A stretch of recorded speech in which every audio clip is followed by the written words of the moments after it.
চীন রাশিয়ার সঙ্গে সম্পর্ক নিয়ে কাদেরকে প্রশ্ন বিদেশি সাংবাদিকের। দ্বাদশ জাতীয় সংসদ নির্বাচনের একদিন আগে শুক্রবার দুপুরে রাজধানী তেজগাঁও আওয়ামী লীগ কার্যালয়ে সংবাদ সম্মেলন ডাকে দলটি।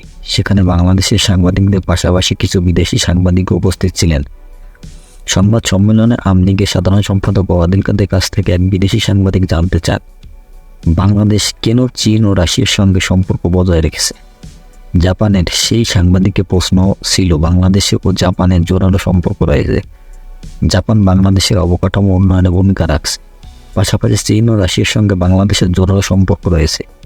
এই দুই দেশ চীন ও রাশিয়ার সঙ্গে সম্পর্ক কীভাবে বাংলাদেশের জাতীয় স্বার্থ রক্ষায় ভূমিকা রাখছে, এই সম্পর্কে খবর রাখার সুবিধা কোথায় বা যোগাযোগ রাখার সুবিধা কোথায়। যেভাবে ওবায়দুল কাদের বলে, আমাদের পররাষ্ট্রনীতির মূল কথা হলো সবার সঙ্গে বন্ধুত্ব, কারোর সঙ্গে শত্রুতা নয়। আমাদের সবার সাথে বন্ধুত্ব আছে, বিশ্বের অনেক দেশের সাথে আমাদের সম্পর্ক আছে। উন্নত দেশগুলোর সাথে সম্পর্ক আমাদের উন্নয়নের জন্য, অবকাঠামো উন্নয়নের জন্য সম্পর্ক আছে কিছু দেশের সাথে, যেমন ভারত, জাপান, চীন, রাশিয়া, ফ্রান্স।